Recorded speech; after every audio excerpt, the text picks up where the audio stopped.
Bonjour la team, je suis toujours là, j'espère que vous allez bien, que vous avez passé de bonnes fêtes de fin d'année et que vous êtes reposés, parce que c'est important, voilà, que vous avez fait la fête mais que vous êtes reposés et que vous avez fait le plein d'inspiration, de bonnes idées. Voilà, petite parenthèse, regardez, s'ils sont pas classe ces crayons gris Faber-Castell avec ces petits strass, c'est plutôt stylé, j'aime bien. Bon, connaissez-vous le Shiba Inu? On va en parler, mais on va surtout le dessiner, c'est encore mieux. Vous le savez, j'aime bien placer quelques bases pour qu'on se repère pendant le dessin. Donc c'est parti, j'ai fait un carré de 14 cm de large et de 13 de haut, qu'on coupera en 4 par le milieu, histoire de vous laisser une structure si vous voulez le refaire à l'identique. Je pense que parmi vous, il doit y en avoir qui connaissent ce petit chien japonais, qui ressemble à un renard d'ailleurs, et qui en ce moment est pas mal populaire sur les réseaux sociaux. C'est vraiment un très beau chien, enfin moi j'aime beaucoup. Ah là là, le Japon. Je vous mettrai à l'écran quelques mesures, ça peut aider. Alors, donc là, mon but c'est de placer les éléments principaux pour faire le toutou de face avec pas mal de détails. Donc, je commence avec le croquis du nez, une bonne petite forme ovale légèrement plus fine en bas, et le devant de la bouche, qui s'affaisse au centre et remonte sur les côtés. Un petit crayon HB ou Criterium c'est parfait. Là aussi le but de cette vidéo c'est vraiment de faire un dessin avec du matériel basique, on n'en a pas pour cher. On n'a pas besoin d'investir une fortune à chaque fois pour dessiner. En tout cas là, il ne faut pas appuyer trop fort pour éviter d'abîmer le papier. Et on passe aux yeux, que je vais coller sur le repère central, aligné avec le nez. Ils feront environ 1 cm de haut dans mon cas. Et je précise qu'il a les yeux un peu plissés. C'est volontaire. Grand ouvert en fait, ça l'aurait fait aussi. Ça aurait fait quelque chose de plus arrondi. Mais j'aime bien accentuer le côté amande des yeux. Puis le crâne qui est vraiment descendant sur les côtés, on coupe après la petite bosse comme ça, et on retrouve généralement cette coupe sur la plupart des animaux de face. Vous remarquerez qu'au niveau des oreilles c'est souvent ça. Donc de grandes oreilles assez larges qui prennent toute la pente, la diagonale quoi, et voilà.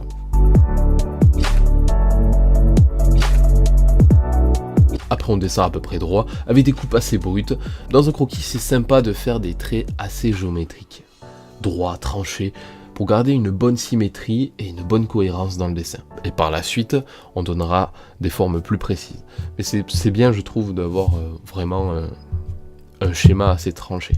Maintenant, je fais sauter la grille au crayon qui nous servait de repère. Alors, petit, moyen, mémotechnique, un cercle pour la structure du crâne, un petit à partir de la moitié qui dépasse, la truffe, la bouche qui rejoint, avec ensuite les yeux en amande au niveau du cercle, les oreilles dans la pente, les côtés, puis les motifs et les détails.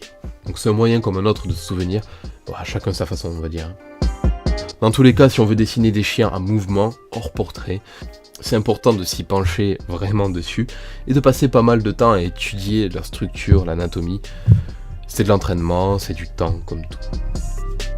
Nous, on se concentre sur le portrait et la création de détails. Donc une fois la structure posée, on va commencer à remplir les éléments. Le nez par exemple. Dans mon cas, je vais d'abord utiliser un feutre à alcool, gris foncé, et je vais faire des petits points à la surface, histoire de texturer la zone.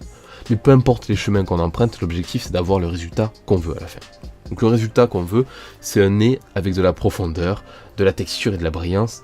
Donc pour la profondeur, un crayon pastel noir ou un crayon noir classique, pour les orifices comme ça, ce sera beaucoup plus puissant et beaucoup plus sombre que notre feutre. Et toujours grâce à ce même crayon, on va repasser dans le nez de manière à créer différents niveaux de lumière. Comme ça.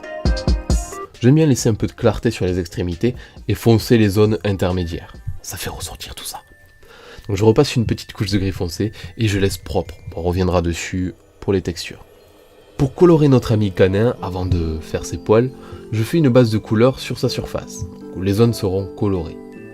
Du crayon pastel beige, c'est pas mal, avec aussi un autre crayon un peu plus bronze, c'est une bonne solution. Ça s'étale bien, c'est doux, on pourra l'estomper facilement. Là je fais juste un saut sous la bouche, là c'est vraiment quand je commence à m'éparpiller. C'est mieux d'être bien organisé dans la construction du dessin, mais quelquefois l'intuition nous pousse à se focus ailleurs, on sait pas pourquoi, sur une autre zone, parce que ça nous arrange, parce que c'est peut-être plus par rapport à notre niveau de concentration, je sais pas. En tout cas le principal c'est de ne pas perdre le fil. Là ce que je fais c'est tout simple, c'est des petits traits au crayon noir vers le bas, un par un. Ça va d'ailleurs être la base du dessin animalier. Ça peut paraître fou mais c'est vraiment poil par poil qu'on va faire le portrait d'un animal. Ça sert à rien d'aller trop vite. Si j'y vais en gribouillant ou en faisant des des va-et-vient sans lâcher le crayon, on va perdre beaucoup en résultat.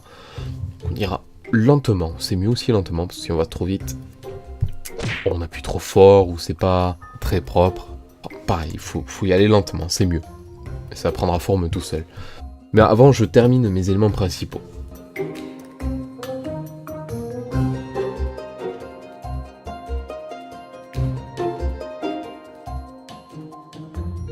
Ah, j'ai les yeux à faire, donc on va pas changer les habitudes. Donc, les yeux, je leur laisse leur part de reflet. Mais comme je suis tête en l'air, et que lorsque je mets pause, j'oublie parfois de remettre play dans mes enregistrements, donc on perd la partie de l'œil et de l'estompage. Mais pas grave, pour les yeux c'est simple, plissé ouvert, on n'est pas pressé, je vais vous faire ça sur à part. Dans la plupart des cas, on se retrouve avec une base d'iris marron. Je fais ça au pastel. Le centre de l'œil sera noir à cause de la pupille, et le contour sera très sombre. On fait ça proprement, sans trop laisser de coloriage hasardeux, on essaie de bien fondre ça pour que ce soit propre, et je laisse les reflets blancs bien en évidence. Les reflets dépendent de l'arrondi de l'œil, mais aussi de ce qui est reflété. Donc on peut varier les formes un peu, un seul reflet, un double, rond, rectangulaire, le tout c'est d'avoir cet effet un peu arc de cercle, pris dans la forme de l'œil. Même chanson pour l'autre œil, on retrouve cette petite nuance marron à l'intérieur, dans la subtilité. Et les poils vont raser nos yeux.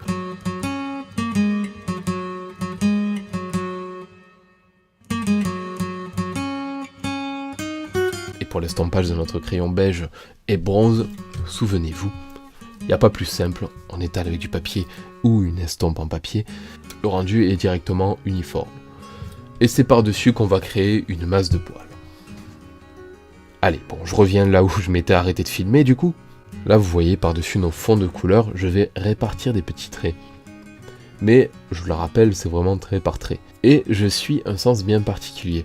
Le sens des poils d'un animal se dirige en général vers le centre de la zone, entre les deux yeux. Ce qui est marrant, c'est que c'est pour les humains aussi. Donc, on y va, on n'hésite pas. Trait sur trait, avec un crayon de couleur marron, qu'on aura taillé finement, je trace mes poils, en douceur. Et j'augmente en pression que si je veux intensifier les zones en question. Donc sur les zones j'appuie un peu plus, l'effet d'accumulation donne un petit effet dégradé. Bon, le travail peut sembler fastidieux, mais on y prend vite goût. C'est une question de patience tout ça et d'application.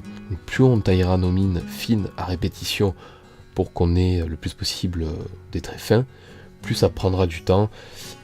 Mais plus on y prendra soin en fait et plus ça se verra sur le résultat final. Les risques d'erreur sont pas énormes, donc poil par poil ça va. Et surtout ça reste du crayon donc c'est toujours rattrapable quelque part, on peut gommer un peu.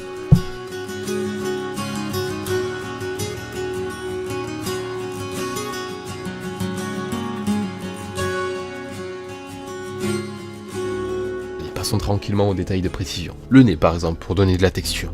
Ça a toujours un effet un peu écailleux le nez d'un chien. La texture elle est souvent un peu visqueuse d'ailleurs, c'est humide, ça brille. Donc quelques petites touches de crayon pastel blanc pour faire ressortir, ça peut être sympa.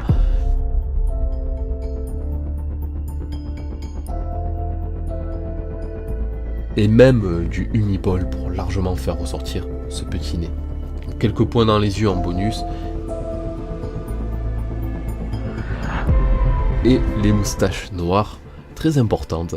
Au niveau du museau et du sourcil, parce que comme les humains ils ont des sourcils, en vrai ces petites moustaches là, ça permet au chien de détecter un peu l'environnement proche de son visage, d'anticiper les mouvements ou les chocs, en captant justement le flux de l'air ou d'un obstacle. C'est des petits détecteurs, c'est marrant.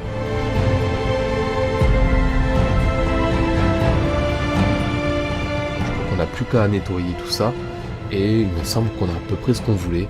C'est un chien de type Shiba Inu, qui je l'espère vous plaît. J'adore les chiens, quelle que soit la race, j'en ai toujours eu depuis petit. Il faut en prendre soin de ces petits êtres vivants, ils ne comptent que sur nous. Et j'ai pour tradition de finir, vous savez, par une question, à chaque fin de vidéo. Je me demande si vous êtes nombreux à avoir un chien à la maison, ou si vous en avez, je suis curieux de savoir quelle race, et où vous l'avez eu. Ça peut être vachement intéressant de savoir justement d'où il vient. J'ai hâte de vous retrouver dans la prochaine vidéo, je vous souhaite un bon dessin, et que vos crayons soient libres, comme l'art.